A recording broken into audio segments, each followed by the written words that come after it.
Yeah.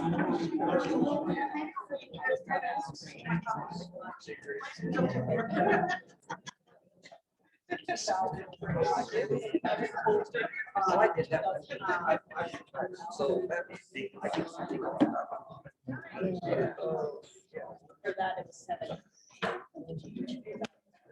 So it's going from 7 to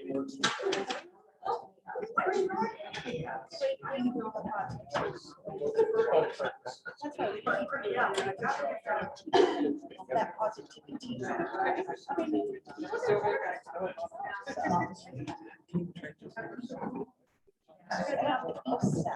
look around and I go, all right.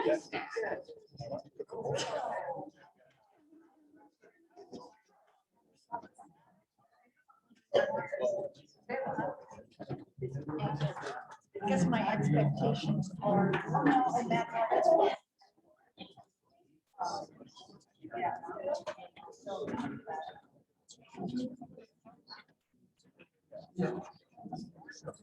I was going to say, Here's your last key before we get started. so what's your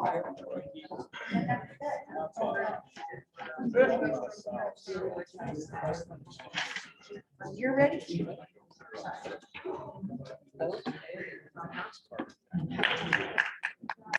Got this. Oh my God, Dawn's ready. Yeah, this is her big excitement of the whole. She's been talking about this today. Yes. We do need like some bulbs. We do need some new bulbs. Yes. Yeah.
All right.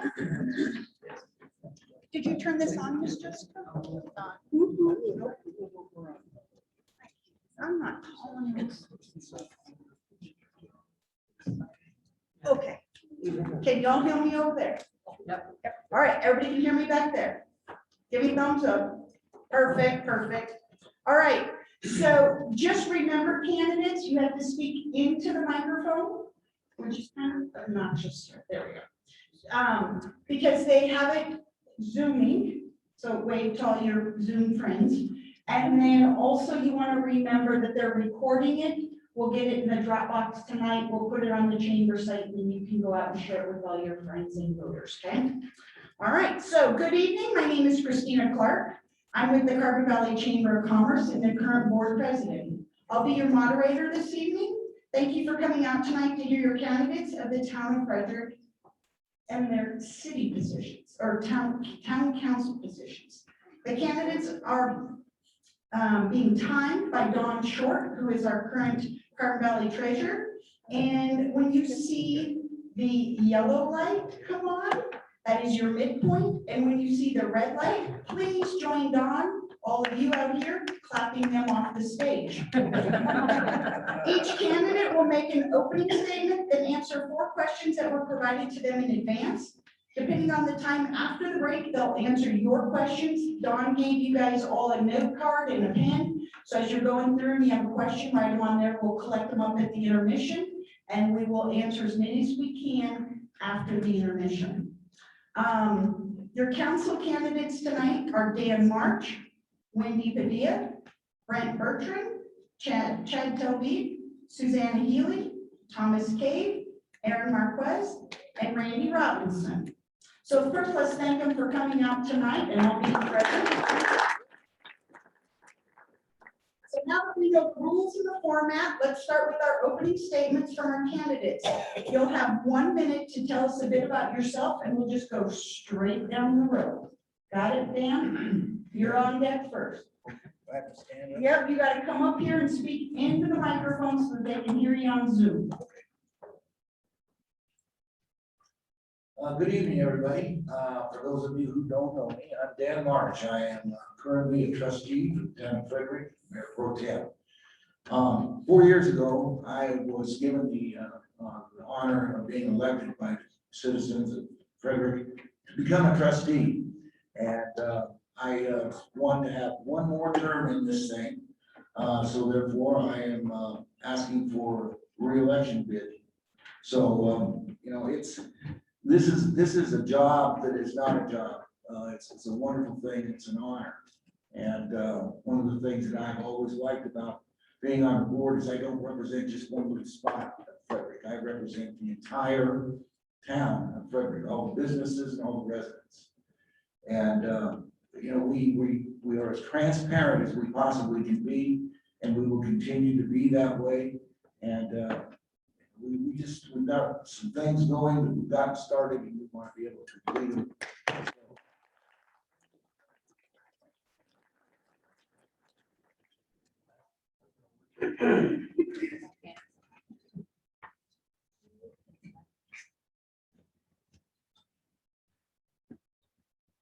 Hello, everyone. I am a little nervous because you are all very good looking and there's a lot of you. And so, excuse me a little bit for being nervous, but my name is Mindy Padilla. I was appointed to the board in 2020 when Mayor Kreitz was elected to mayor. My professional career has been entirely in the public sector with wildlife and parks management, human resources, public engagement, and operations.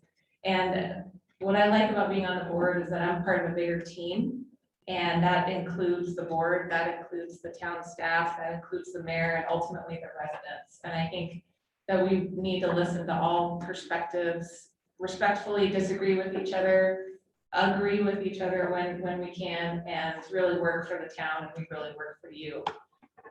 So thank you for coming out tonight. When I'm on the board, I think we kind of are a great team. I was pleasantly surprised at how good of a team we are, and we try to leave our egos and our logos at the door and just work on roads and water and what you all care about. So I would be really happy if you realize.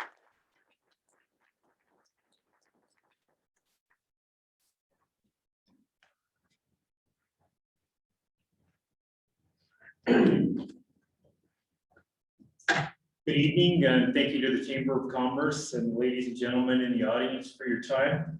My name is Brent Bertrand. I am a new candidate for trustee. I have lived, except a short period of time in the early 2000s, my entire life in the Carbon Valley area. And in Frederick for the last 15 plus years. I am married. We have 4 children. I am a graduate of Frederick High School, and I also graduated from the University of Northern Colorado with a degree in business administration. I worked for the town of Frederick Public Works for 12 plus years, as my last 3 years as the public works supervisor. So I've dealt with the public, and specifically the public in Frederick, and have seen some things and believe that knowledge and experience will help me as a member of the Board of Trustees. Thank you very much.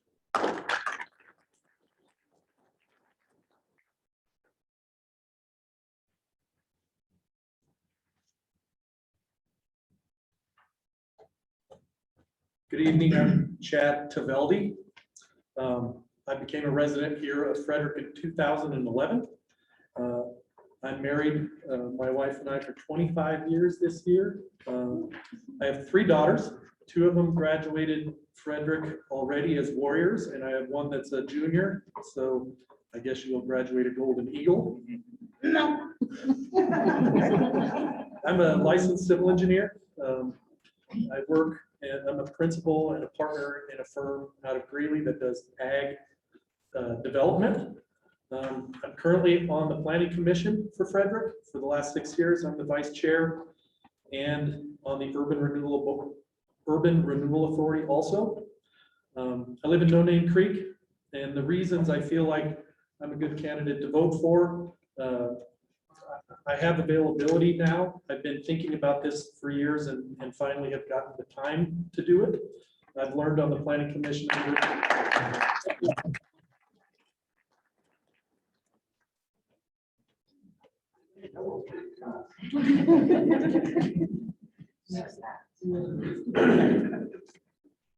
soon as you speak, she goes. Welcome. Okay, Hi. wait. Oh. There you go, ready? Yes. I'm Susanna Healy. I'm very excited to be here tonight. Just to give you a brief bit of my background, previously worked at the White House. I was a senior scheduler and vice president in the United States. I have a master's in public administration and policy analysis. I get really terrified public speaking for the first time, but I'll get over it by the end of this. My husband and I are happily married. We like to camp, garden, be outdoors. We love living in Frederick, and we have 2 pups. They're healers, they're crazy, and they're for kids, and we love them very much. And wait, and I'm done.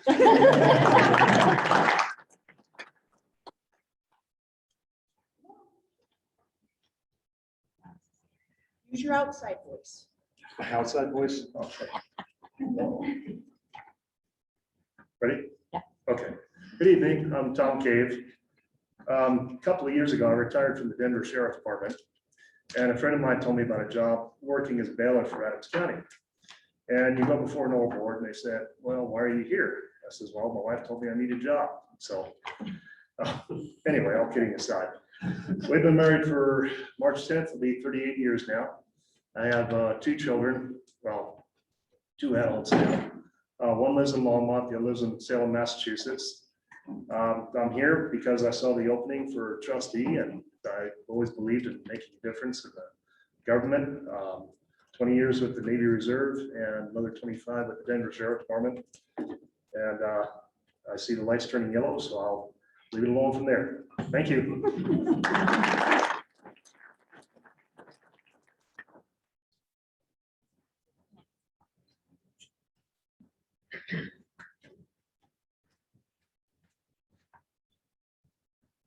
Good evening, everyone. My name's Aaron Marquez. I'm here with my wife and my 2 kids. I also am missing my 3rd daughter. She's in Nebraska. We also have 2 dogs, a Belgian Malinois and a Husky. So if you're in the Windham Hill area, you'll probably see us running around with them.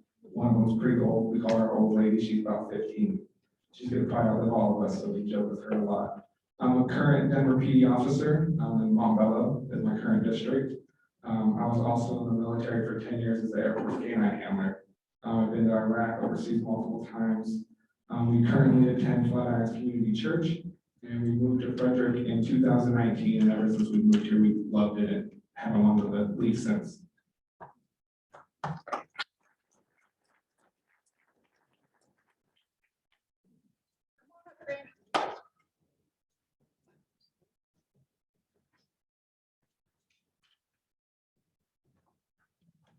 Thank you. I'd like to thank the Carbon Valley Chamber of Commerce and United Power Carbon Valley Services Center hosting this candidate forum tonight.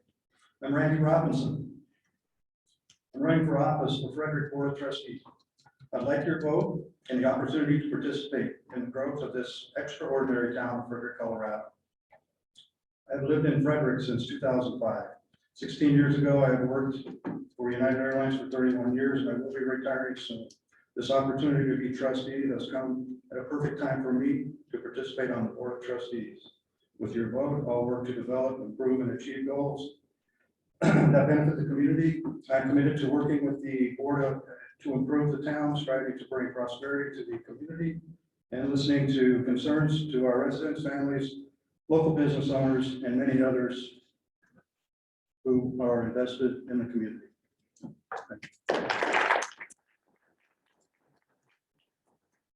All right, thank you very much. So now we're moving on to the prepared questions. I emailed all these folks these questions earlier last week, I believe, or at the end of last week. They have 1 minute, 30 seconds this time, a little more time to chat with you about what they're thinking. So their first question is, do you like the direction the town is going? And how will you involve residents in the decision-making process? So Dan, go ahead and start us off. Yep, back up here. Before I start, I forgot to mention the fact that my wife and I, Wanda, have been married for 51 years, so I was not, sorry. Okay, as far as the question, our first question is, do you like the direction that the town is going? And how will you involve the residents in the decision-making process? I love the way the town is growing. I love the direction it's going.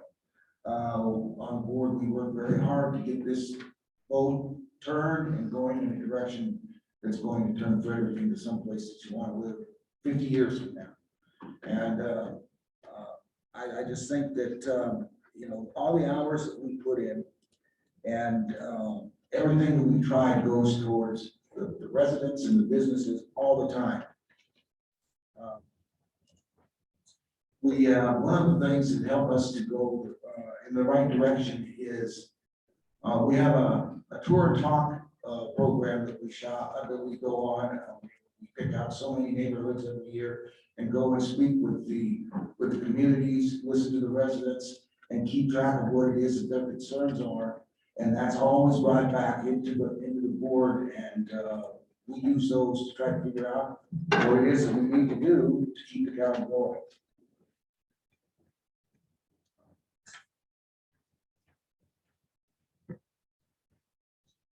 Oh, I get off and I get,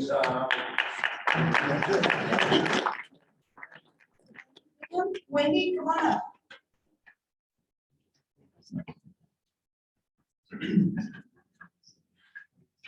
All right, well, I'll answer the second question first, just how, No, oh, no? Okay, first question. first, okay. Oh, you mean the second part of the first Yes. question? Okay. Yes, ma'am. I was like, oh, I thought you were going to the second question already. Okay. That's all right. Okay, let me rephrase. Okay, go. Okay, so I have received two contacts from residents since I've been on the board for 2 years. So the answer to that is if you contact me and you want to engage in a conversation and need an answer to something, I really would love to have a conversation and get to talk to folks. So I'm kind of waiting for it. I'm kind of wondering if you all know I'm here. So anyway, I think in the direction the town is growing, there's a lot of growth and development. To give you a sense, over the past 10 years, Frederick has grown about 77%. And if you look at all of Colorado, that's about 14.8%. And so we're in a situation on the Northern Front Range where we have limited resources and we have to come together to think about what this town looks like in 30 years and 50 years down the road. And so I think we have tried to work really hard to be thoughtful, to have clear, transparent processes so that we can have a coordinated effort on growth and development. And in 2022, the board has put aside money for a new comprehensive plan. The last one is more than 5 years old, and we have grown at such a fast pace that we need to involve everybody in really what can we kind of plan for the next 30 years, 50 years into the future. And I welcome all different perspectives to that. So thank you.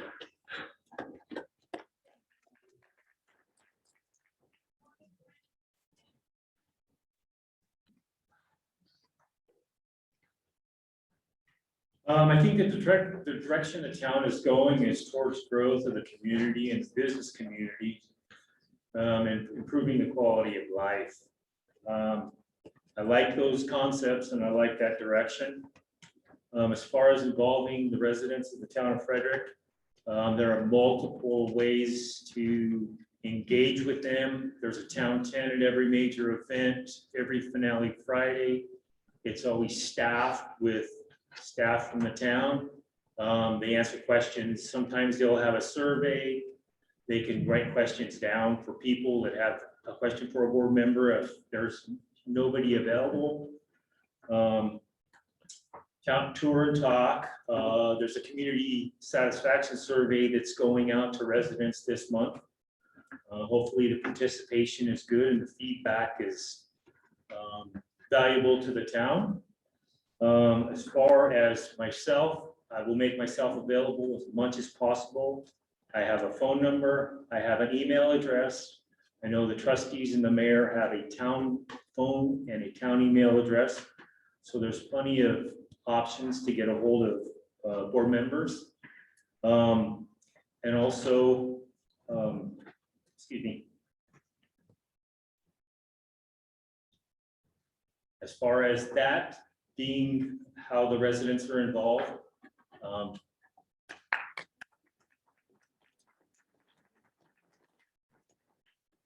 Thank you, Brent. Chad? Can the people on Zoom still hear everybody okay? Looks like it. Okay. On, do you like the direction the town is going? So I have been able to be, now I haven't been on the board, but I have been on the planning commission for 6 years and seen a lot of the stuff that's going on. And especially all the land use stuff, which is what a lot of people get or have more of an opinion on. So I've got to see a lot of that. I feel like overall the town is going in a good direction that I think most people would not be afraid of. I don't like looking backwards too much. I like looking back to learn from, but I feel like the next 10 years is probably a pivotal time that there's going to be a lot of stuff changing as the water issues and development gets more difficult and you know, the demographic changes a bit in town. So that's why I feel like it's really important to have good people on the board right now. How to involve residents.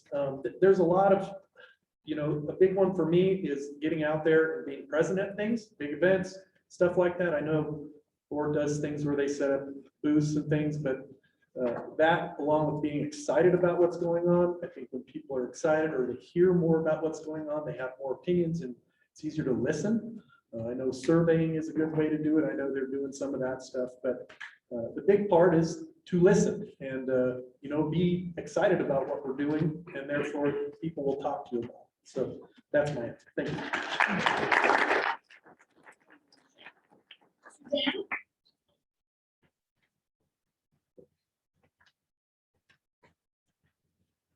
All right.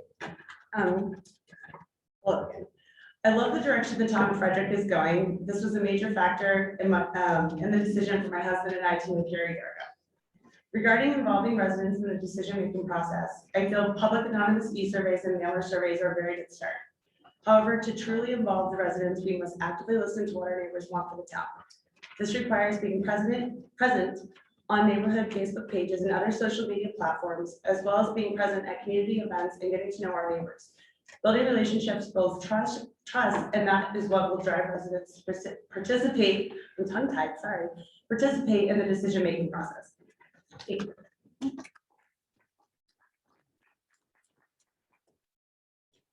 I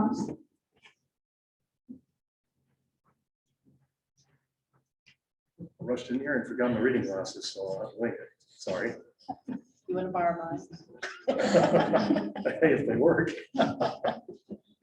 All right, the direction the town is going in, yes, I do like it. I've lived here for about 1.5 years now. I like this community. It's small, it's kind of where everybody knows everybody, sort of like Mayberry and, well, yeah, without Andy and Barney and all them. But I do like the small town atmosphere. This is a nice community, and it seems like people are friendly, they work together. Heck, I'm running for office and there's no mudslinging, and I was just like, wow, you know, this is, yeah, it's like the old days. So I do like the direction it's going in.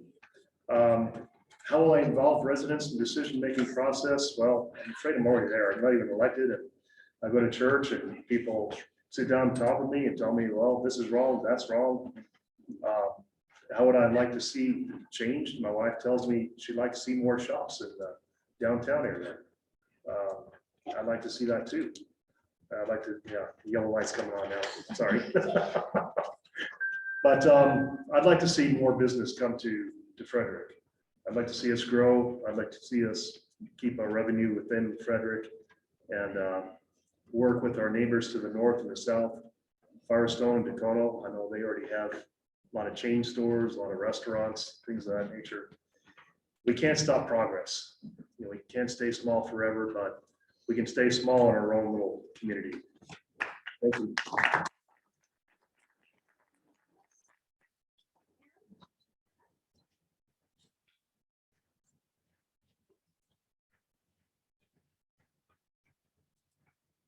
Hello again, everybody.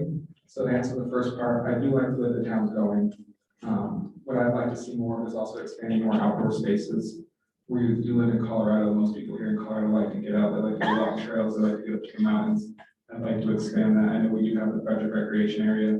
I'd like to help try to improve that. I know fishing's a big thing. Help get kids out there. Maybe have a kids fishing day. Stock it so that we know kids only can come that day. Help include the community more in that way.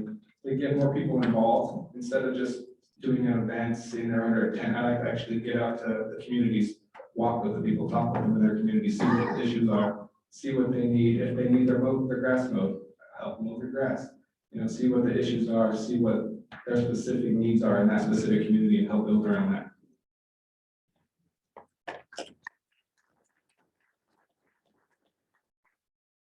Thank you, Aaron. Randy, you're up. Thank you. So yes, I do like the direction the town is going. Since I've become a resident, each year has become more and more personal to me, living in this town. I've watched Frederick grow as I have set out in my backyard overlooking the farmers' fields that have been disappearing at a quick pace. Walking through the neighborhoods on a daily basis with my dogs and meeting many of my neighbors, stopping for a while with many of them and discussing the direction and the growth of Frederick. Many residents are concerned lately about the pace Frederick is growing and how large this small town will end up growing.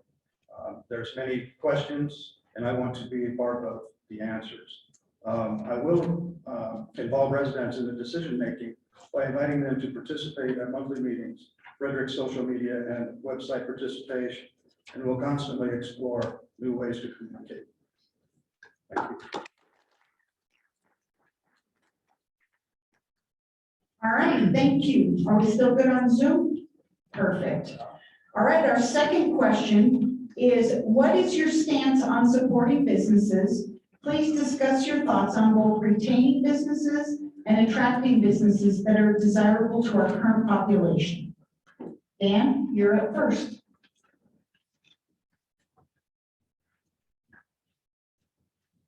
Okay, retaining businesses and bringing new businesses into the town is of the utmost importance as a board of trustees.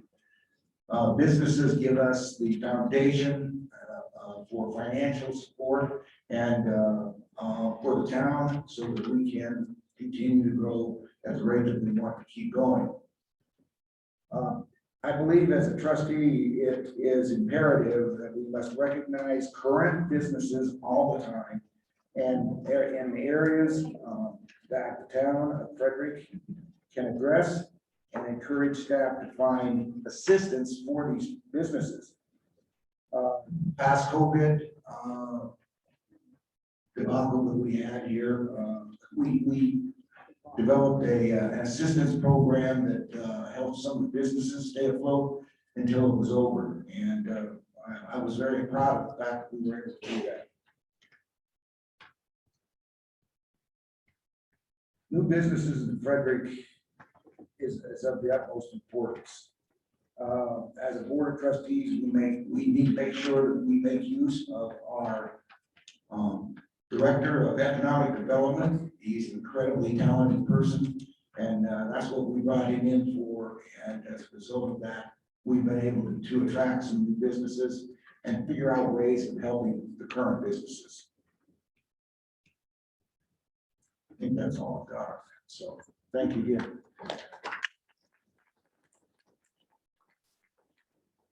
As a reminder, use your outside voices and speak clearly into the microphone for our Zoom friends.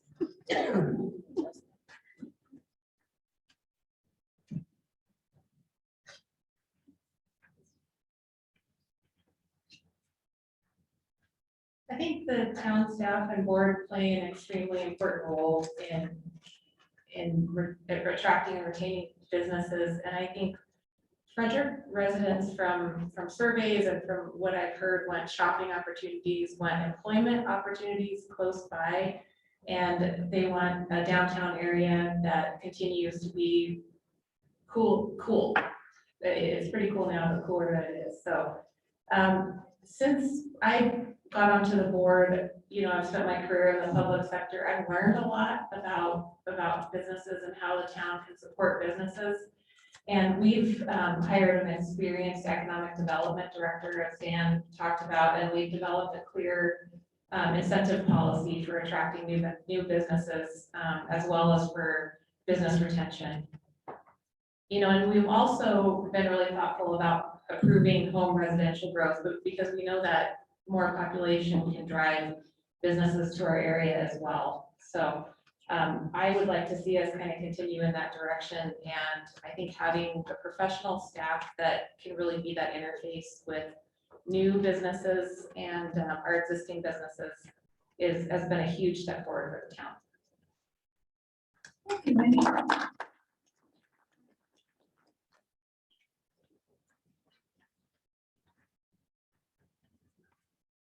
A diverse business community is vital for the survival of the town.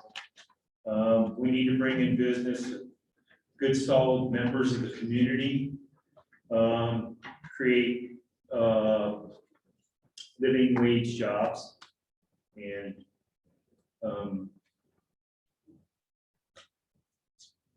revenue for the town.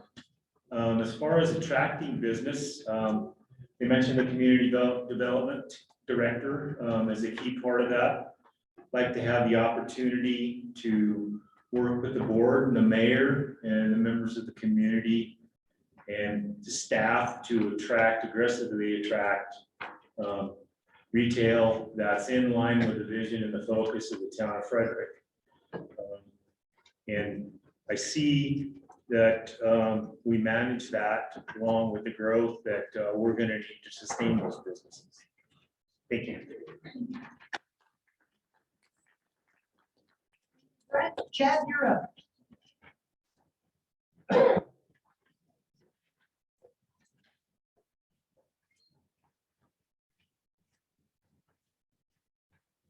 My stance on supporting business. So I was kind of thinking about something funny I could say.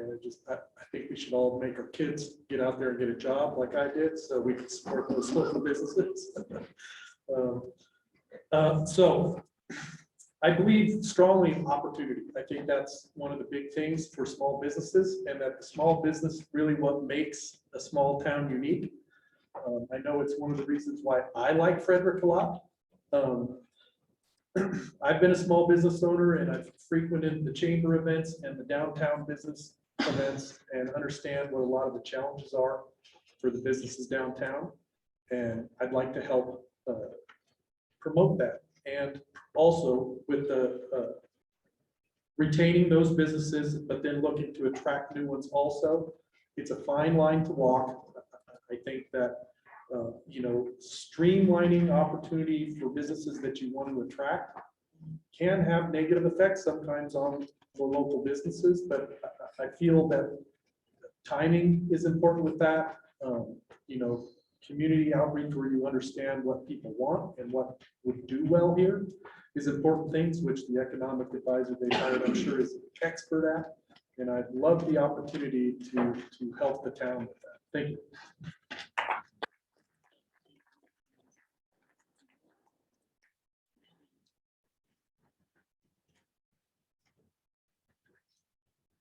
I feel the historic district is a model example of how the town of Frederick should approach a development moving forward. Small, locally owned and operated businesses where the owners and staff make you feel like family. Retention of these small businesses is paramount because they provide opportunities for entrepreneurs to create meaningful jobs with greater job satisfaction than positions with larger corporate entities. By supporting our local businesses, we ensure the money spent remains local and supports neighborhoods and communities. Local businesses pay local taxes, which bolster town revenue available for improving roads, schools, and green spaces. Attracting new business to Frederick allows us the opportunity to invest in the overall success of Frederick's future. I would propose that as Frederick grows, we mimic the look and feel of historic downtown Frederick and resist large corporate entities and big box brands.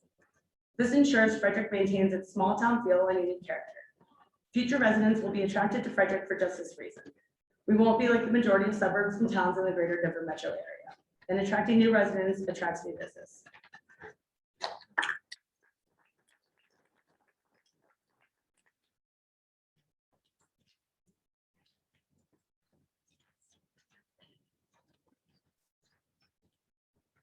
Christine was saying, talking to the microphone. Can you hear me now?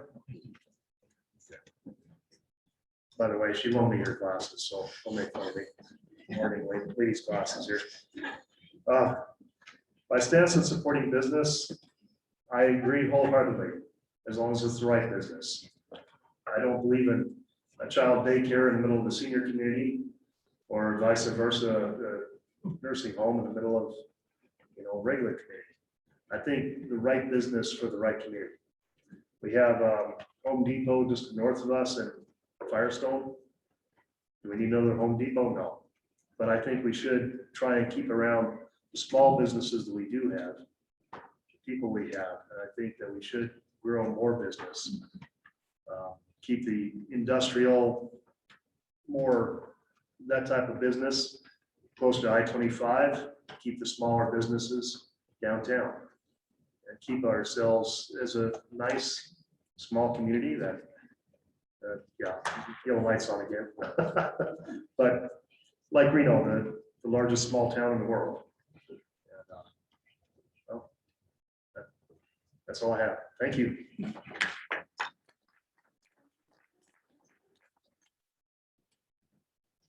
Remember, yellow means you still have 30 seconds. It's a lot of time.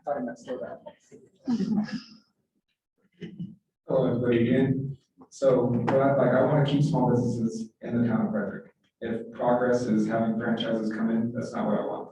I want to keep small business in Frederick and keep the small town feel of Frederick. I think that's what makes Frederick so great. So I want all these small town businesses, mom and pop shops to come to Frederick and realize this is the place to grow. This is where the place to be is. This is where we have the highest growth rate in Colorado compared to the rest of the state. This is where everyone wants to move to. Everything's coming north, but I don't want franchises coming in and ruining that fill. I want it to be small town and that small fill.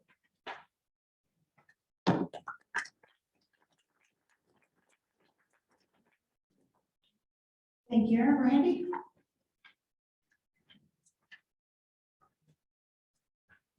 Okay, so my stance on supporting business is reassuring them that the town of Frederick will maintain the ability to keep reliable water reserves and building infrastructure to maintain and allow easy access in and out of Frederick. Also meeting with them as needed to discuss future concerns. This also means keeping up with past and future negotiations that will assist the retaining businesses and planning with new businesses for future growth in Frederick.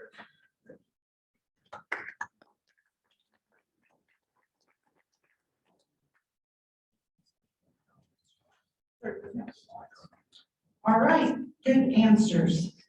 Now, remember on Zoom, if you have questions, to make sure you put them on the Zoom chat so that we can get them down and make sure anybody out in the audience that has any questions to get them on your note card so that we can pick those up. Question number 3 we had for them is, how do you see Frederick working with the surrounding communities in the Carbon Valley area? Dan?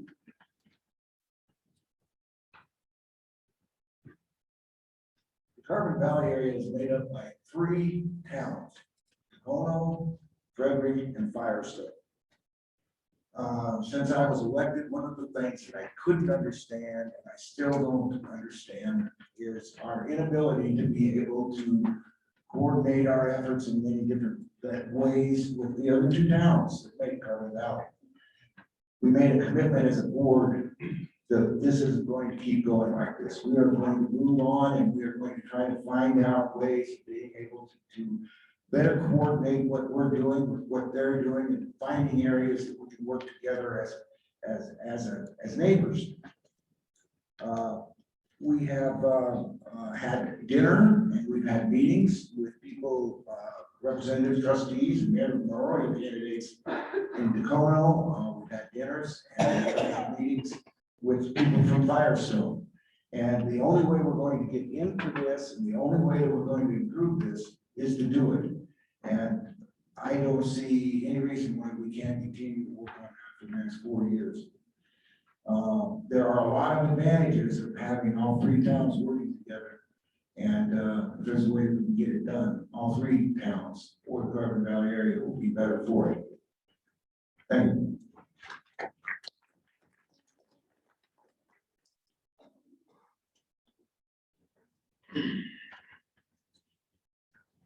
So I agree with Dan, and I think I have a couple kind of concrete examples of how we have worked together. And I know our staff meets regularly with their peers in the other towns, and our staff gets a lot done behind the scenes that we probably don't even hear about or know about, that's really positive. But one example is our stormwater master plan jointly with Tacoma. Water doesn't see town boundaries, and so it behooves us to plan together. And another is our partnership on via transportation with Firestone, where folks who don't have transportation can get rides to doctor's appointments and shopping and things like that. So I think the more we can kind of build on concrete things like that, the better. And I also think we have to think even bigger than the Carbon Valley. Frederick's now a member of the Denver Metro, the Metro Denver Economic Development Corporation, which includes the 9-county metro area, including Weld. And this helps us kind of know the landscape of attracting the kinds of businesses that we want to Frederick and keep the pulse on the trends in the Front Range. So I think it's partnerships on that tri-town area, but also partnerships on the broader regional area.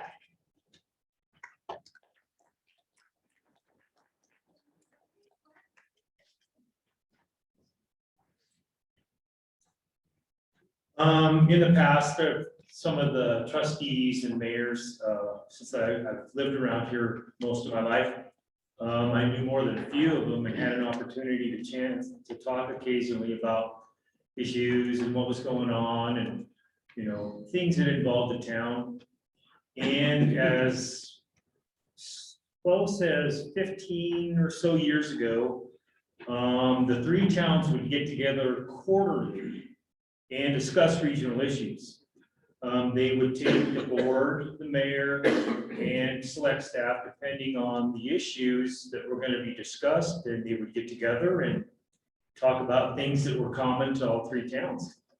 I think that the towns are a lot more alike than sometimes we'd like to admit, and working together, even if it is just quarterly or, you know, a couple of times a year, getting together, discussing, you know, regional issues and challenges that we're having, challenges that they're having, and share some stuff. And, you know, borders are touching borders, and people are interacting with people from all three towns. And there's opportunities to help each other be successful. And I think the town of Frederick, with what the last two have said, would be not only a leader, but an able and willing participant. Thank you. Wait, Brent, Chad? Chad, speak louder in the speaker. Am I a quiet talker? Yes, I'm sorry. he's tall. I think that's what it is. You're just taller than the microphone. And I live with three women, so they dominate the conversation. Actually, four. Sorry. How do you see Frederick working with the surrounding communities in the Carbon Valley area? I think there's three main things that it's evident that would be helpful to join together. And it's typically water, because there's no real boundaries to water systems, drainage, or traffic. So I know that there's been efforts to do that. I just think it's important to continue to make those efforts, especially where we influence each other. And the towns build out a little more, where they're touching even more, even along I-25. But I'd like to even go a little farther I have a lot of contacts with Weld County from working for years in Weld County. You know, utilizing things that they can help provide and go beyond potentially just Carbon Valley.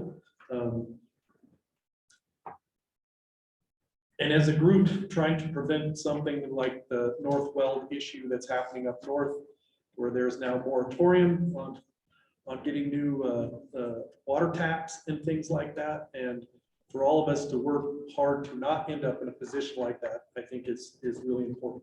Thank you.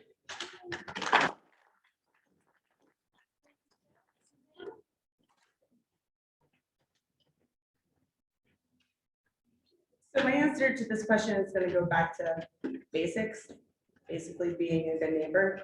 I think that by attending surrounding community events, forums, and town halls, we can better understand the vision of our neighbors. I think that by showing our support to their schools, events, and local businesses, we can provide a stronger working relationship, and we hope in turn will be reciprocated. I think that by helping our surrounding communities grow, we grow not only economically, but as better neighbors ourselves. So getting back to basics is my answer.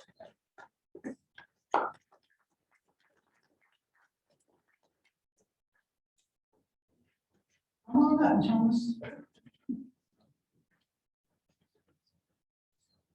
Like a Cadillac, slow but with style. I believe that Frederick's central location is key to our working with other communities.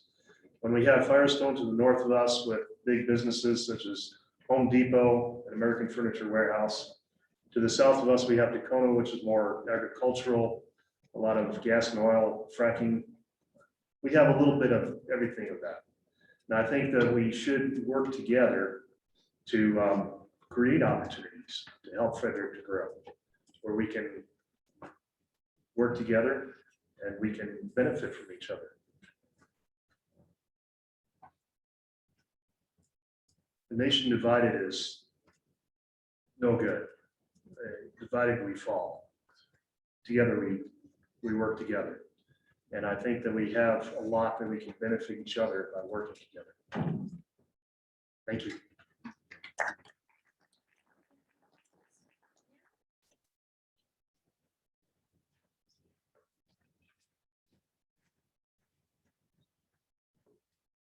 Currently, since I'm not on the board, I don't know what the day-to-day relationships are like with the Carbon Valley area. However, in my opinion, what I see with the emails and the Facebook posts and everything, it seems like it's a great relationship. I would like to continue to make that a great success. I would also like to help with the law enforcement in the area and the fire stations. I know currently they want to have 2 more fire stations, one by Winter Hill and one north of there. And with the current events that happen, clearly that would not be a bad idea, because one small fire around Anderson Farms could take out a whole neighborhood in a matter of minutes. So I'd like to continue to work on the relationships, build those relationships, help them and help them help us.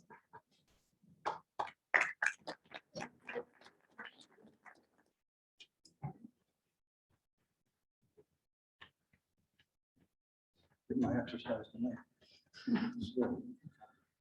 So working with surrounding communities, I think the community should be contacted by Frederick periodically through a group message system and a monthly or bi-monthly check sheet possibly to keep track of ongoing developments, infrastructure projects, and reliable water reserves, to only mention a few things that would be discussed and synchronized throughout all communities in the Carbon Valley area.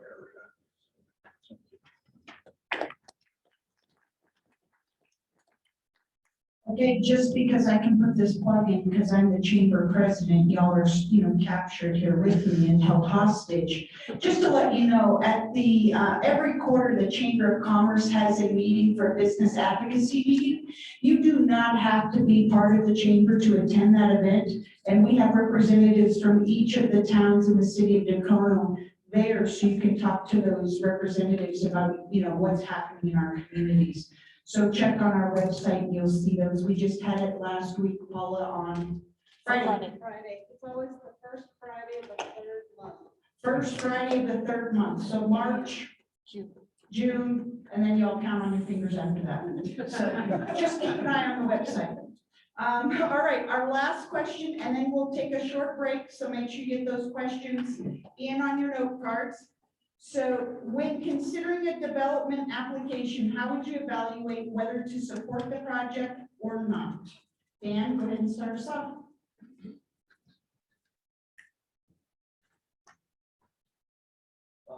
On the board of trustees, one of the most exciting things, challenging things, and in some respects, scary things that we have to deal with is development. When the board reviews and prepares to vote on any of the developments, projects that come in, we look at the complete design concept that will be used. We no longer want to have developments that are the same, I call them cookie cutter type developments. Single family dwellings with a garage, attached or detached, and that's all we have. The board has made the decision that the direction that we would want to see, and our staff is on board with it. And when I've spoken to some of the residents, when we talked to them during our tour talks, most of the people seem to be on board with the same thing. We want development here. We are not closed in any way, shape, or form to businesses. But what we would like to see come in here is development with your single family housing, but we want to see multiple family housing. We want to see affordable housing, attainable housing. We want to see something for the seniors. And we want to bring businesses in. So when a project comes to us for development, if it has most of these things or all of these things in it, we're going to like that development a whole lot. We work hard on our developments and trying to keep it in mind every time we do these, that we're doing something that's going to be affecting people 50 years down the road. So it is imperative we do this. Thank you.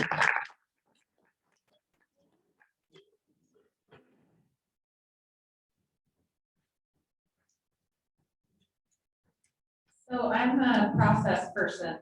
The process matters to me to the utmost, but if it's transparent, if all the rules have been followed, if all the proper steps have been followed, and when I read the board packet, and when I sit down and consider something, I look first at the process. And that goes to public notice, along with the town planning staff, all the legal contracts, legal documents in place. That's the first step to me. And then at the board meeting, I think we all take very seriously the hearing aspect of the board meeting. And I often ask for staff's opinion. I want to hear what our experts on staff think about the project. I want to hear their perspective. I listen to the developer's presentation. I listen to the developer's perspective. And then it's really valuable to me to hear pros and cons. I would rather hear the opposite side of an issue so that I can see things from all angles, rather than, kind of quickly go through a consideration with everyone agreeing with each other. I want to hear the different perspectives. That matters to me a lot.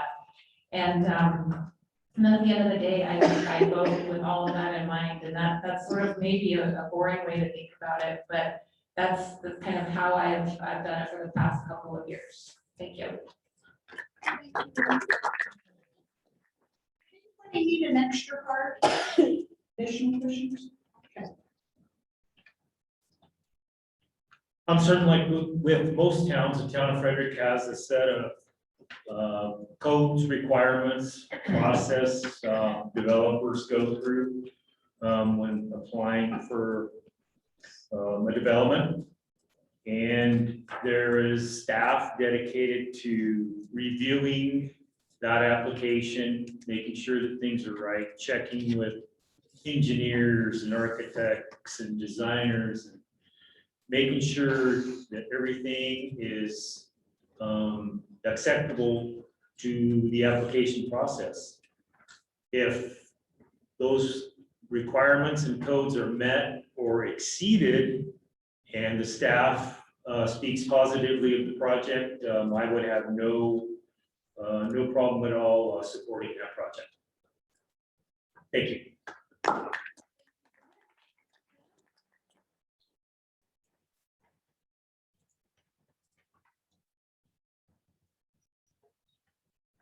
Well, I think you'll hear from all of us that there's a process. I've been a part of it on the planning commission, and you look through and there's criteria that have to be met. Some of them can be a little gray, like consistency with the surrounding developments, things like that. So there is some judgment in some of that stuff. But I'm a process person also. I don't really believe my personal emotions should come into decisions with this stuff. I've been on the other side of the table as an engineer preparing these documents and going through this process. And then I've been on this side on the planning commission. So I know how that goes back and forth and how important it is to know that if you follow the rules, you're going to get consideration. I also feel like when things and the public makes their comments and so forth, I review all of that, the neighborhood meetings, reviewing all of that to see if some concerns have come up. I think it's important to look at those sort of things because there's an opportunity to discuss and have some conditions on those approval that can lower some of the risk or the concerns from the residents of Frederick. So that's how I go about that process. Thank you. Thank you, John.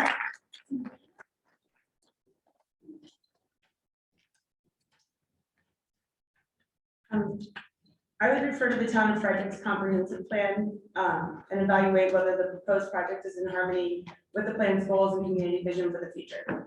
I feel it's important to maintain the integrity of Frederick's unique character, open spaces, and small town neighborhood feel when considering future development.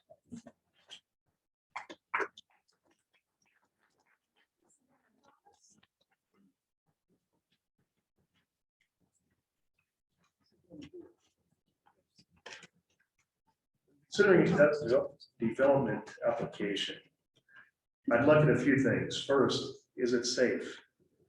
Is it safe for our community? Is it safe for us? I don't think anybody wants to live next to a toxic waste dump. So I'd make sure of that. I'd look at number two, is it necessary? What is it that people want? Do you want big business, big stores, big city development? Or do you want to keep it small business, people that are local? And that's probably the biggest thing that I'd look at. Thank you.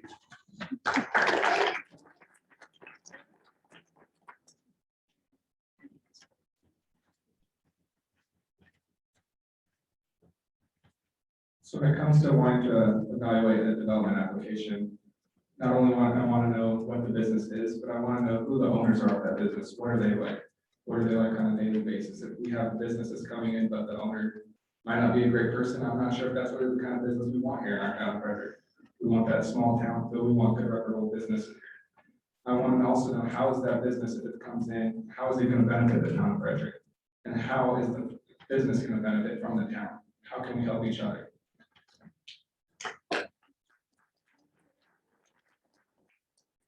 All right, Randy.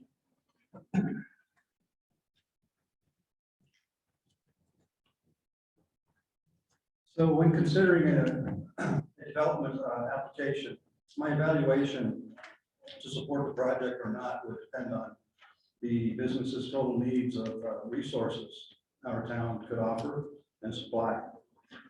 For example, the location and amount of land needed, the consumption of water, resources, and being able to build the infrastructure and maintaining it through city requirements and city codes that would be necessary to create safe traffic flow and safe passage for all residents of Frederick, with the necessary lights and signage needed to create a smooth flow of traffic in and out of the town. Also ensuring all Frederick residents and retaining businesses, we have completed a thorough evaluation and have had positive discussions and have considered all possible situations that might create problems at a later date. Thank you.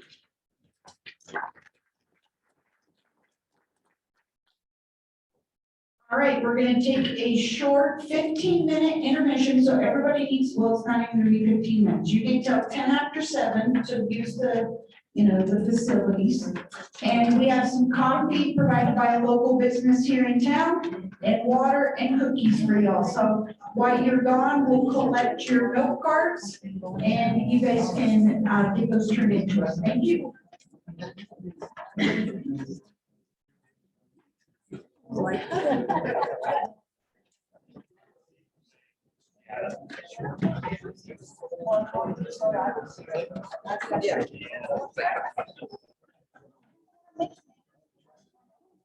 Yeah.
lunch still. Yeah, it's lunchtime. I know, who would have thought, but it's lunchtime at 8 o'clock. So now comes the good stuff, is the questions from y'all and the questions from our folks on Zoom. So we have one or two choices. I look at y'all, the candidates, because y'all can just run up here as fast as you can. Because you want to answer the question, or we can force all of you to answer the same question. But don't come up here and say, oh, I say the same as him. So if anybody has a really good answer for it, but there will be an answer from somebody, so y'all better get ready to draw the short straw. Because somebody has to answer the question, okay? All right, so our first one is, we'd like to see the town be more proactive to traffic issues than reactive. As growth comes and with, Sorry. yeah, this way, and it will, there are some simple solutions, but there needs to be better long-term solutions. So our traffic lights and traffic issues, who wants to take on that question of traffic issues? Dan? All right, come on up, Dan. Oh, a minute 30. Sorry. Just let me go until I'm done. I get in trouble with the boss. Oh. Traffic issues are an incredibly difficult thing to deal with. Here in Frederick, Highway 52, in the morning and in the afternoon rush hour says it all. The town of Frederick has developed a transportation master plan that we're using to deal with these traffic issues, including speeding. We have a speed monitoring and control program that we're working on, and we are actually going to do some improvements on 3 major intersections that'll be coming this year. Highway 52 and Frederick Way, Tipple and the Frontage Road, and one last one is Tipple and Colorado Boulevard. So we are aware of it. We are doing everything that we can, and it isn't as easy as it seems to be able to take care of this problem. But it is a problem, and we're not the only community that deals with it. So we've got incredible staff with our chief of police, with our public works people and our engineers and our public, everybody and our planners. We'll get it taken care of the best way we can, but there is no easy, quick solution to these traffic issues. Not when you're growing or at any other time for that matter. So I believe somebody said, this isn't like Mayberry RFD, and it isn't. We're a growing community, but we'll get there and it'll get better.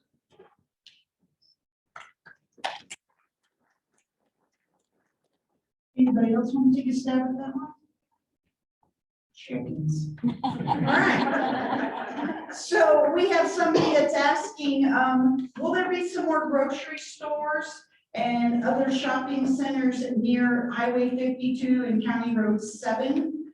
And, you know, are we trying to draw more businesses in that area for those folks? Nope. So Highway 52 and County Road 7? Yes. Oh, gotcha. Okay, thank you.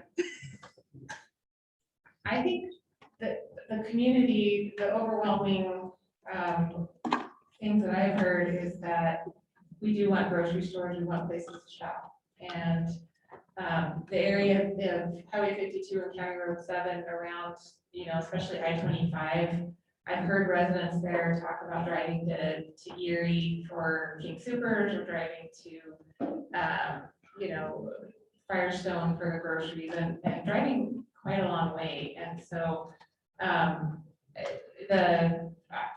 think what the board has talked about a lot is sort of that desire which many of us share of not having to sort of plan your trip to go get a gallon, you know, your $7 gallon of milk now. And so it's something very much on our minds. It's something that community members want. And now exact timeline, I don't have it, but it's something that we're very supportive of.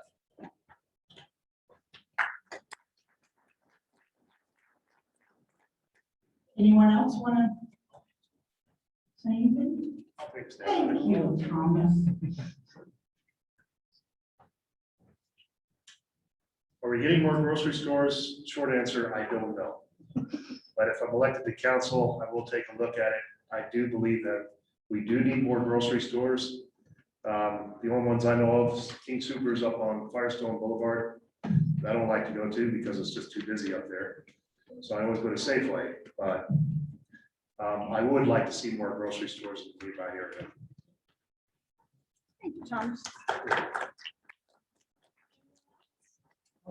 Okay, give it a try, I'll give it a Randy. try. Why not? It's just something that I have found walking my neighborhood and others, that people are talking to me about, and they're just really concerned about the growth in Frederick. Not only residential, but commercial. The commercial is a big piece to so many people.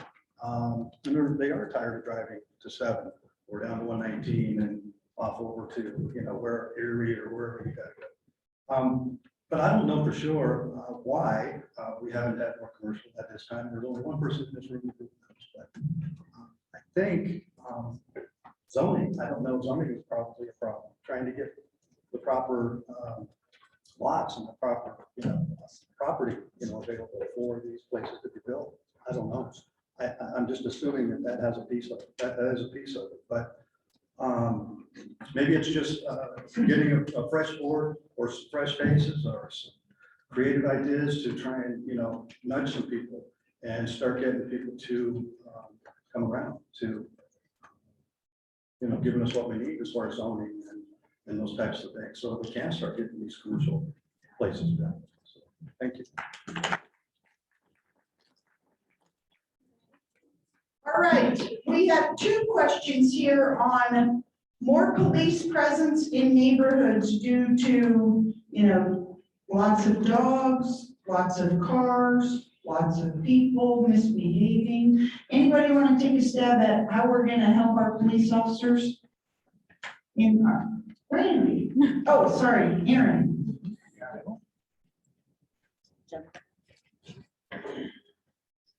Well, being that I am a current Denver police officer, I might know a little bit about this. The only real way to help solve the issue in your community is, one, you gotta call it in. You need to make that non-emergency phone call, get it reported, get an officer out there if you're having issues. If you're having multiple breaks in the area, if you're not doing anything about it or calling in, they're never gonna know, and the crime rate is not gonna go up. So they have that statistic to know the times that these people are coming out to your neighborhoods. They need to know the times, the days, so that they can start building an analysis, so they can come out and have more of a police presence.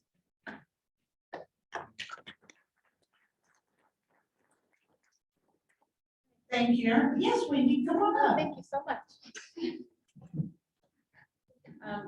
So Frederick was voted one of the safest towns in Colorado at least twice. And so I also want our, police force to be well-resourced. So the board has actually added resources to our police force. We, at one time, did not have enough staff to have more than one person on at any one time, especially at night. That's very dangerous. We now do. And we are also continuing to provide resources so that our police officers have the training that they need, and so that they have a partnership with behavioral health to manage those calls when those come in. So, and Aaron, thank you for your service in Denver. So thanks for your comments.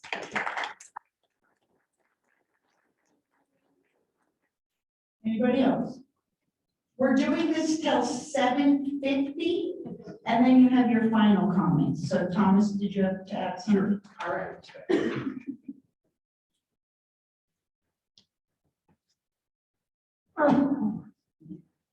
Also, I've spent a lot of years in law enforcement, and I used to teach terrorism. And when it comes back to, if you see something, say something. We don't want another 9/11. We don't want criminal element or creatures of opportunity. They see a police officer, they're gonna run. But they see Joe Blow citizen, they may not see, think anything of it. So if you see it, get out the cell phone. People use this all the time. report it. Hey, there's, a bunch of kids hanging around the street corner, just doing nothing, looking suspicious. Call somebody.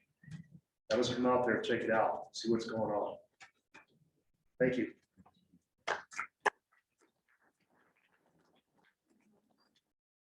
All right, in case any of you did not know this, there has now been redistricting that has been placed in Frederick in a new congressional district. So we are now Congressional District 8 and a new State House District, number 19. How would you work with state and congressional elected representatives to benefit Frederick and the Carbon Valley? I couldn't make all of you answer for that. So how are you gonna work with our state reps to represent Frederick? Come on, Dan.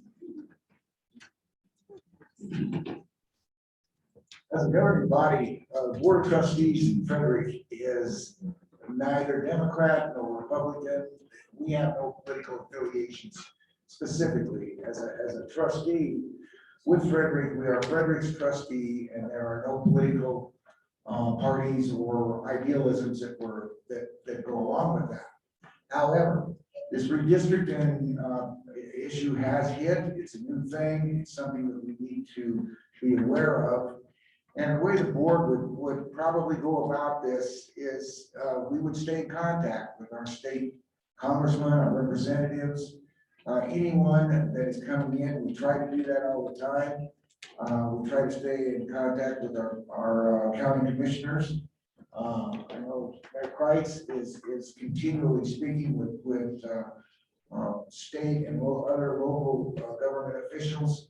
And that's all we can do is try to cooperate and make sure that we try to work together on all of our issues. And here in Frederick, we try to keep it as unpolitical as we possibly can, because that works best for us for right now. So, but it is an issue, and we'll just work with it.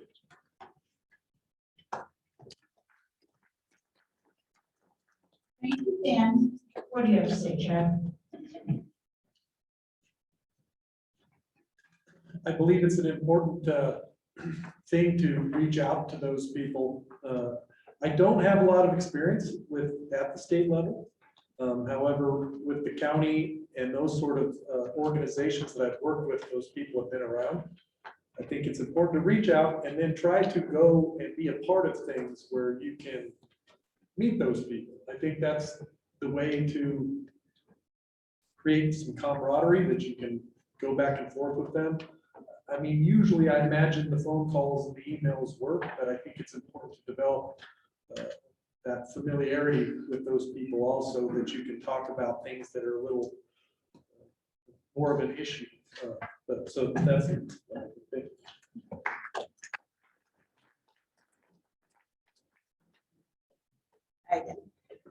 This kind of relates to the question, kind of doesn't, but I would like to point out that, in all honesty, all politics is local, so who you vote for in the town board election is probably going to impact your day-to-day life more so than us being redistricted. Yes, your state elected officials are going to impact your life, but the turnaround time on that is more in terms of like 4 years out. We're still seeing policy changes come about from 8 years ago now on a higher level. So just keep that in mind when.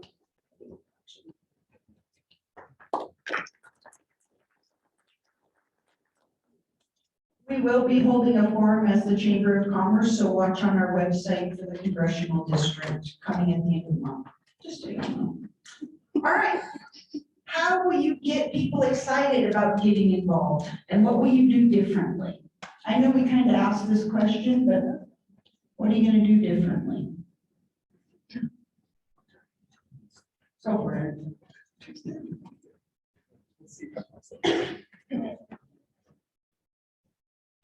So what I'd like for things to be done different, instead of just having the board of trustees and town officials at town events, actually get out there within the neighborhoods, talk with people, talk with them, go door to door, see what they need, see what's going on, see what's specific to their community, their neighborhood, and that would actually be a great improvement.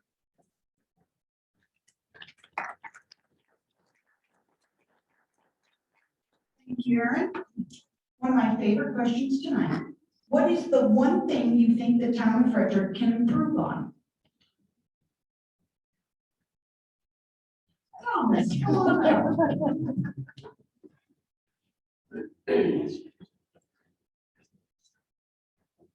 Short answer, to quote my wife, more restaurants downtown. But I do like the small town atmosphere. I do think we could use some more small businesses, some more restaurants, things of that nature. Maybe a coffee shop, place where people can get together and talk. And seeing y'all out here, where's the rest of y'all? You know, let's get to know each other. Thank you.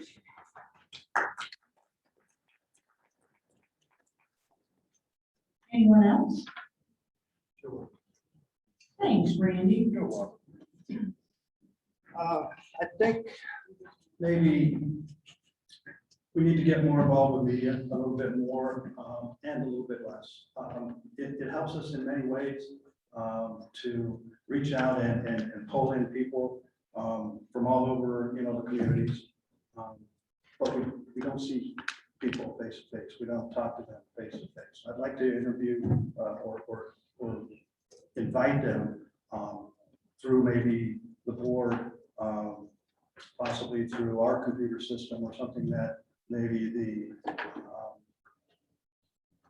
the town hall has or something that we can go out and reach out to people to invite them in for these monthly meetings so that we can fill that room up and maybe get a bigger room, something like this possibly. I'm just saying at one time, it would be nice to see a room like this full of people through just inviting people out. So that's a possibility, just invite people and stay with it month in and month out.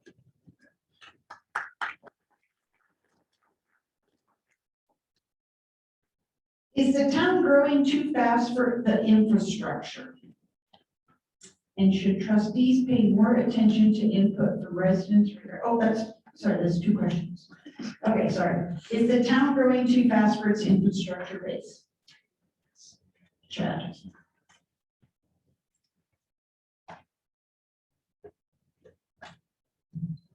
So there is a process for this. When developments come in, they're always required to do traffic impact and that sort of thing.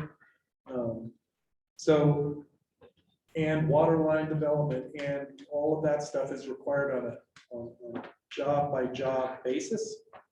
The thing that the trustees then try to do, I'm sure quite often, is look at the impact of the whole thing. And there's a lot of staff that look at that sort of thing. I think it's just important to be aware of where there are issues and try to make solutions for that. But so far, I feel like the town has done the appropriate things. When people do developments, that stuff's looked at. And every 5 years, 6 years, they kind of look at the whole thing. I think that's the important stuff to pay attention to. So.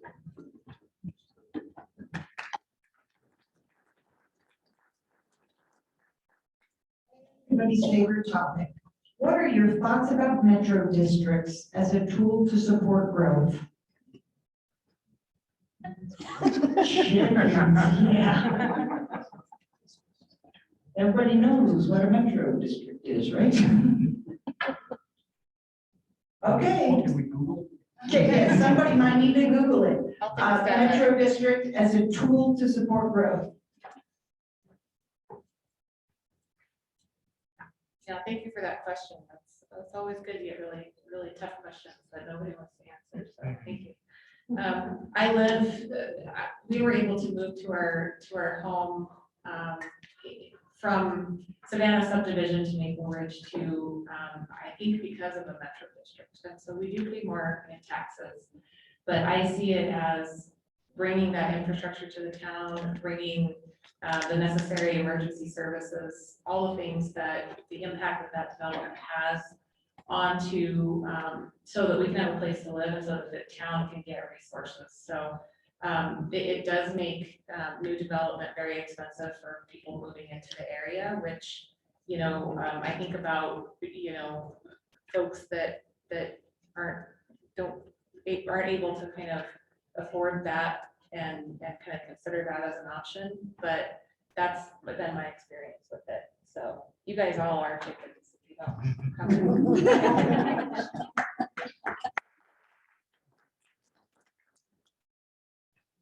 I think having a metro district is inevitable if you're not, sorry.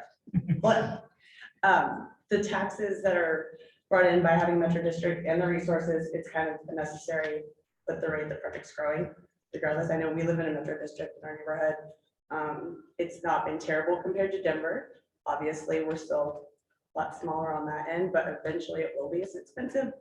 But you have to have services to support your community, and if you don't have the money there to provide essential services, EMS, and police departments, and schools, and that sort of thing, you're not going to have a community. So, yes.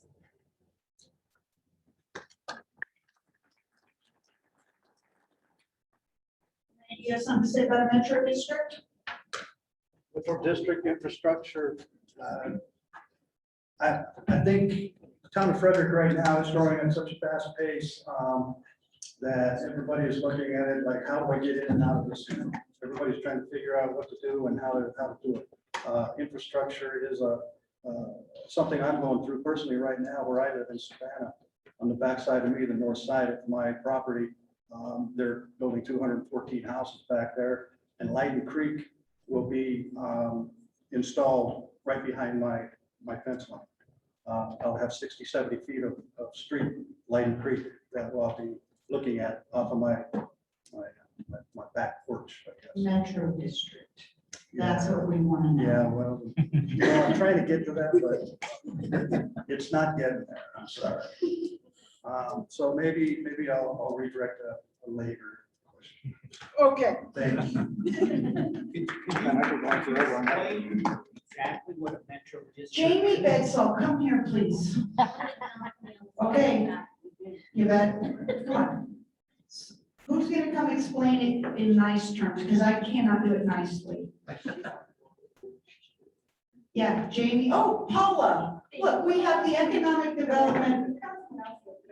Yeah. From Firestone, who is also one of our board members. Thank you very much, board member, for being here tonight.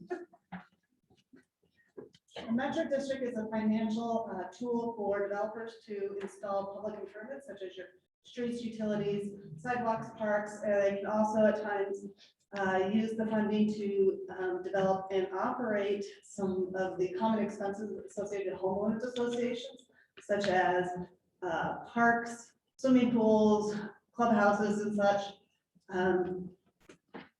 Some ability for them to get that is a loan to pay for that infrastructure that could not go in place, be installed without that financing.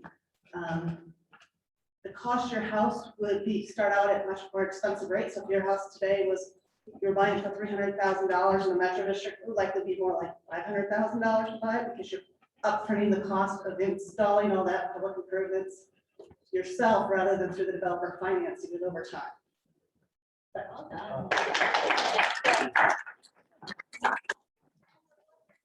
Well, Wilson over here at the town of Frederick did point out that you could go to the Frederick website and read more all about that lovely tax. So knowing that we have these metro tax, how can we promote reasonable growth at the same time and make sure existing police and fire district budgets are adequate without further taxing owners of real estate?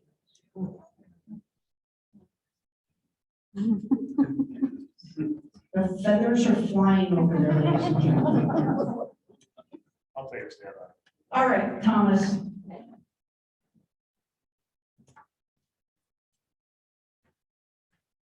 That's a really good question. Always the hot button is taxes, taxes, taxes, taxes. I think that if we combine resources, and I know we have the Frederick Firestone Fire District, which used to be an all volunteer department. Combining two cities, using one fire department two cities, two towns, as well as the police department. As it stands, Frederick, Firestone, and Dacono each have their own police department. Could we benefit by combining these police departments into one metro police department? At this point, again, short answer is I don't know. But we should take a hard look at it and see if we can combine our resources and make better use of them.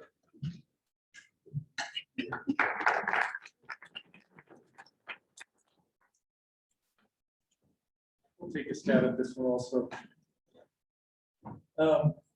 So one of the ways that I believe is a good way to keep this problem from happening is diversity and development. So just building homes brings a lot of money in initially in fees and so forth when it's built, and less down the road.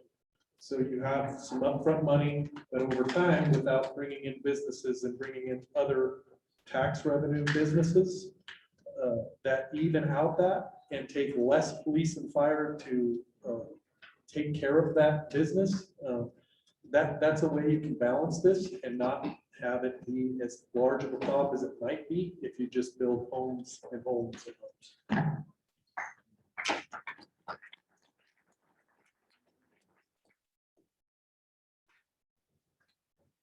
This is such a great question and something that I'm really passionate about, because we can't expect the same number of staff members, same number of police, the same number of public works to serve a growing population when we've just exploded in population. And so we do have to look at investing in more staff members, resourcing them, giving them the equipment that they need to serve us. And one of the kind of surprising things through COVID was that our sales tax revenue actually did really, really well, because we have a manufacturing base and we have businesses that actually did really well during the pandemic. And so we're in a good spot financially where we as a town can work together to look at how we invest that revenue back into our town, which is roads, which is parks and water and that type of thing.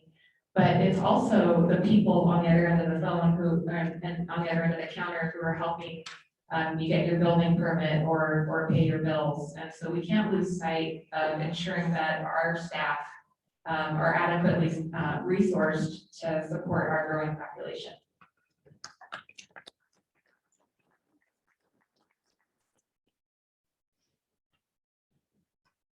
Wow. What about the police department and the fire department? They are very important to all communities, as we all know, but they are separate entities. And that's something that is, a lot of people don't understand. The money that is used to finance the fire department is totally different than the money that is used to finance the police department. Trustee Padilla brought up a point that kind of goes into some of the other things we discussed tonight, and that is the fact that we have a pretty solid town. We got through COVID in pretty good shape and still have money financially to assist and give incentives to some of the companies that we had out there.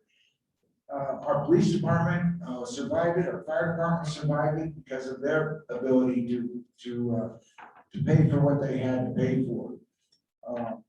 The secret to everything, and this is no different, is the money. And if you want to have adequate police coverage, if you want to have adequate fire protection and emergency response, you got to give them the money. Continually voting their requests down isn't the answer. So that's you know the most important thing that you need to remember is that your taxes pay for the police and other taxes pay for the fire.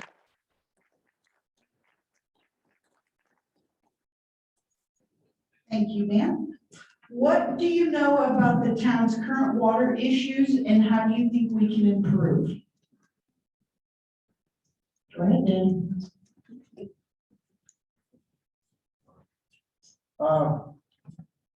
The town's current water issues are we have enough water for the current development that's going on, but we, just like all the other communities in the Front Range area, I'm sure in the whole state, are struggling to find out if they're going to have enough water for future development. Water is an issue that got many different ways that it can go and is affected by many different things. On the east side of I-25, you all get water from central Weld County. On the west side of Wyndham Hill, you get water from left-hand county, or left-hand water. They were both affected by these big fires that we had 2 years ago, but to what extent they're affected, we don't know. I can see that we're going to have some issues with water, and that is why one of the reasons that we have made a requirement in what we call cash in lieu for water. It is a touchy subject, but we have forgone that, and we are trying to move towards dual water systems, raw and raw water. And unraw or unpotable water. Anyway, a minute and a half isn't going to give you enough time or anyone enough time to be able to discuss this issue. It's huge, it's prevalent, and Frederick, along with all the other communities, is going to be working on it. We have to.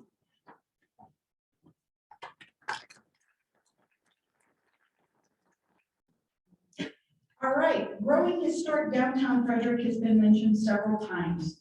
How do you plan on achieving growth in such a small compact area without pushing out the residents that live downtown? How will you keep the buildings and the aspects that make it historical?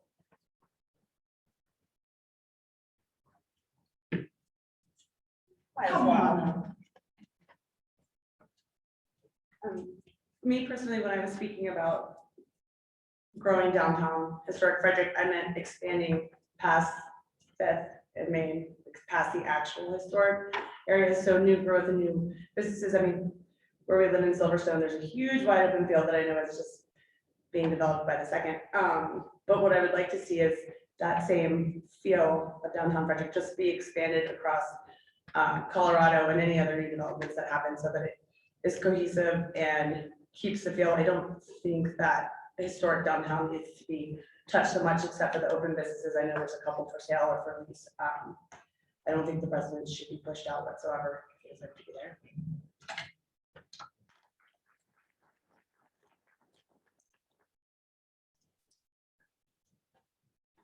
I think one of the things that makes Frederick unique is the old downtown area. It's different than Firestone or Jaconos. And it's seen some pretty substantial changes, but for the most part, the integrity of downtown, old downtown is intact. There's been some nice things done. The Peel building, there was a building there that was probably unsavable, unsafe, couldn't be recovered, so it was torn down and a beautiful building put up. The old Pete's Place, at some point in time, somebody's gonna roll the dice and take a chance on it. And I think the town has done a great job of keeping the look of downtown and the feel of downtown like it was and has been for so long. So I think the town has things in place to protect that and to make sure it keeps its integrity. Thank you.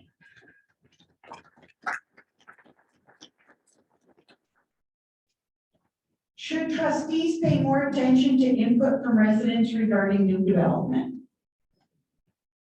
Dan? And then Aaron, you're up next. New development is something that we're all familiar with. But I can assure you that as a board of trustees for the last 4 years, we pay attention a lot to what the public says. The problem is a lot of times we don't get any calls, any texts, any emails about the development. But we do get them about complaining about too much development. Everything we do in the trustees is based on what we have heard from people when we talk to them. And we try to keep that in every aspect of any decisions that we make. So development is going to be here, it's going to happen, and we are going to try to keep it from getting out of hand and it controlling us. However, development has to take place to keep Frederick alive and to keep us vibrant in the future. But we do listen to people when they call us, when they text us, when they email us, or if they have to come down to town hall. Thank you.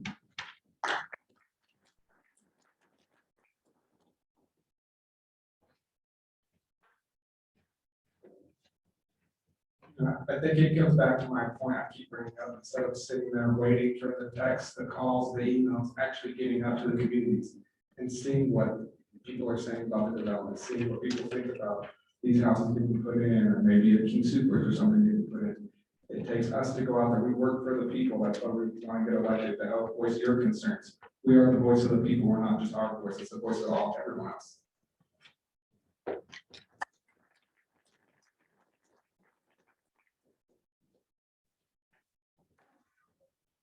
I think it is the wise thing to listen to people's input and their suggestions and their feedback. Whether it's 10 people or 110 people, at the end of the day, it's the board of trustees' job to make a decision based on that. That's their job.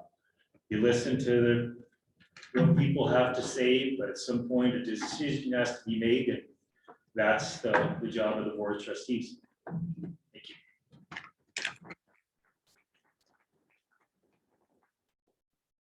Okay, this will be our final question. Like I said, we would not get to all of them, but they're all going to be here for a while longer, so you can still talk to them. How would you best describe a healthy relationship between the town and the development community?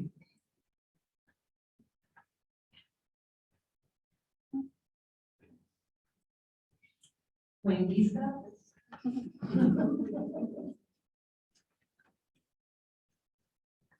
This is a really important question right now for Frederick. I think I'm really glad that this question was asked. And I think that from my perspective, just my past 2 years as a trustee, the decisions we make occur in a public hearing. We consider the items in front of us. It's really difficult for me as an individual to develop a relationship outside of that, consider a relationship in making the decision on behalf of the town. But that being said, I think businesses, I think developers need clear rules of the road. I think we need as a board to provide clear sideboards on policies, on, example of that is we're updating our comprehensive plan in 2022 so that we can get your input on the future vision of Frederick. And I think when we have that clear framework, again, I'm a process person, it helps all the parties involved.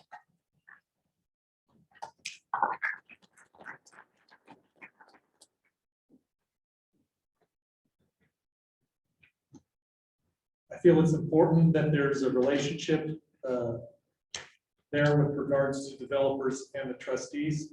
A lot of that interaction happens with town staff. And I believe it's important that the staff gets direction from the board on what they're looking for. Most developers have no issue bringing forth things that would, the town would be acceptable of. They're just sometimes don't know what that is. And that can cost a lot of money to bring it 2, 3, and 4 times. So I think it's important to not only have the policy there, but how the staff is interpreting that policy and applying it to things, that it's actually following what the board's intention was.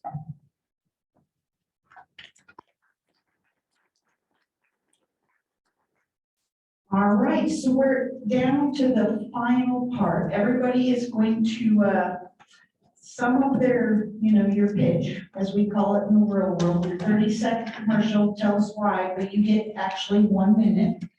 I'm going to introduce each one of you before you speak, just so that our friends on Zoom can remember who you are. And we're going to start off with Dan March.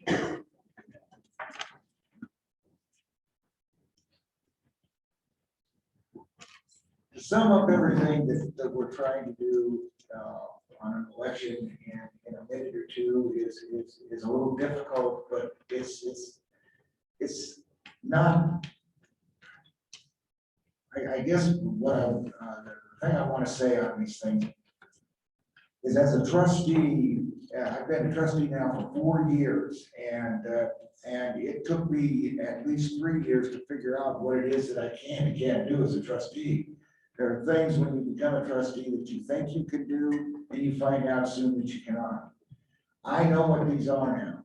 There are things that the board has been working on now for 3 years or longer. They're coming around to the point where we can get them moving, and I want to be a part of that and see whether or not we can get it done and how much better we can make Frederick before I'm too old to do anything anymore. So anyway, the point is that's what I want to do.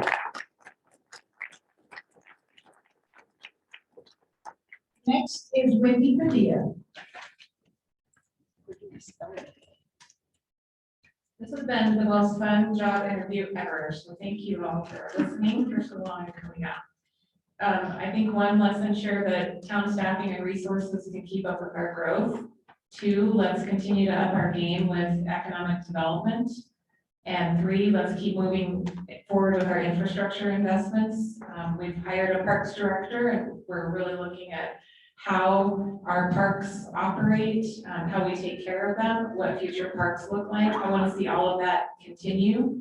And then my website is mindypadilla.com, and all my contact information is there. I will answer everybody who contacts me, so thank you.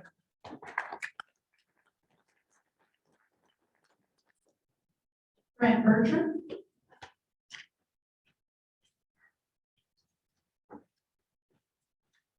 I had a great friend, when I decided to run for trustee, give me some good advice.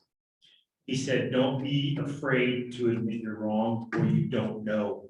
He said, make it your job to find out the answers people are asking you if you in fact do not know.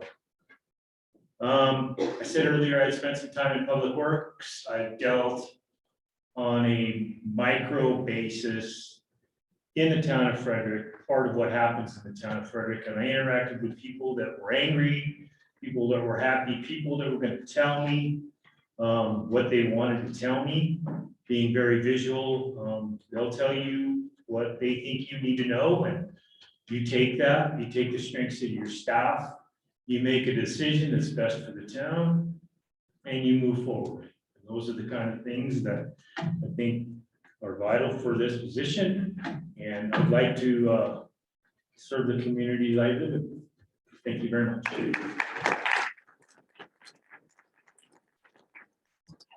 Chad Tavelde.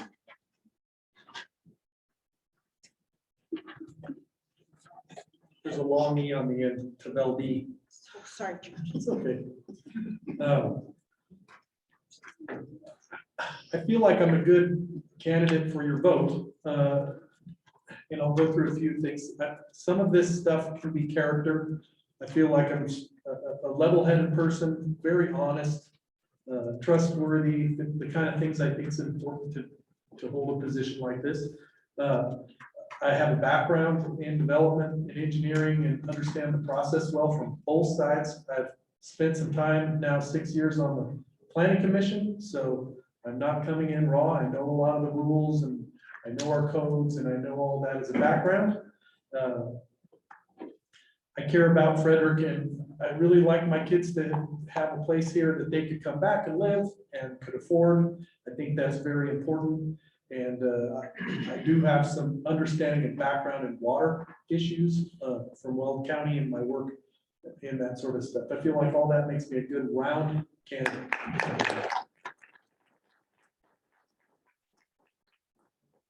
Susanna Healy.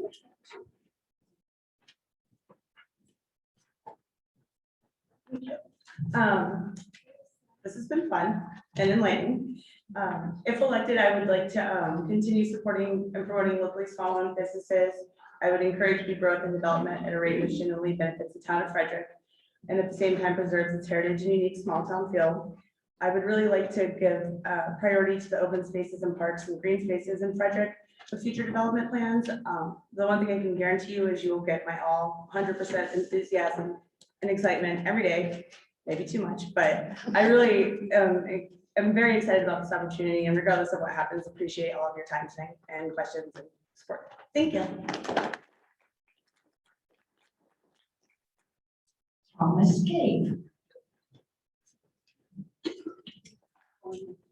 I don't know if I can say anything that everybody else hasn't said already. If I'm elected, I'll do the best that I can and know how. I got a background in the military, law enforcement, dealing with terrorism, terrorists. I believe in community working together. I've listened to a firefighter just this last week about the Marshall Fire. And I take a hard look at how we can hopefully prevent that. God forbid it ever does happen. I know we had a tornado, what was that, 2 years ago? I think it was about. Thankfully, nothing got destroyed there. But I believe in keeping government transparent. And I want to listen to y'all. Contact me. Let me know what needs to be done. Thank you. Marquez.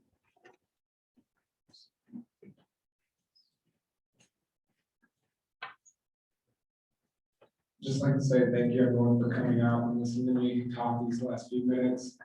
I know I might be one of the youngest one up here, but I've been serving my community my whole life. I've been in the military, current ever police officer, so I understand serving the community aspect. I understand that communication needs to be there. We're gonna have more communication with our neighbors, with the community. If I was elected as a board of trustees, see me out there more than we probably currently are, the current board of trustees. I'd like to be out there, actually be in the town, be in your neighborhood, learn from you, learn what you need. I want to keep that small town feel, keep Frederick, bring new small businesses into the town of Frederick to help with that growth that we are supposed to have.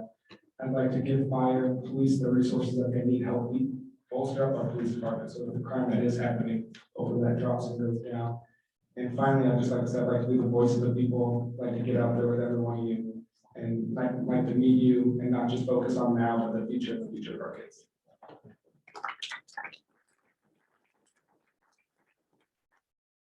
And finally, Randy Robinson.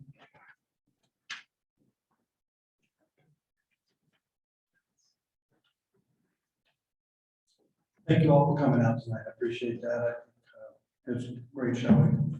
I'm dedicated to the goal of building better Frederick that thrives economically and maintains a small town feel in our neighborhoods. I know the question was asked earlier about that.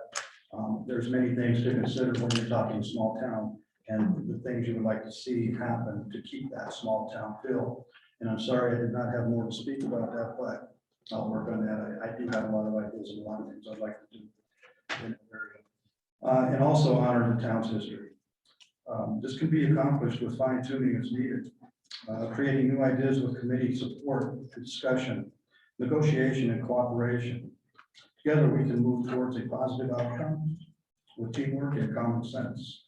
Frederick has no choice but to keep moving forward in an organized and innovative direction while creating a safe community we all call home. Thank you very much. All right, well, that concludes tonight's event. I want to thank all of you for coming out and participating. As a reminder, on the Chamber of Commerce website, if you go under the resources page, you can read each of their bios that are under there. And we will be posting the video in case you dozed off or something and you need a repeat of what you watched tonight. And they'll be here for a little while longer to visit with you. And the Chamber of Commerce will be back tomorrow night if you're interested in the Firestone candidate forum that we're hosting tomorrow night, same time, same place.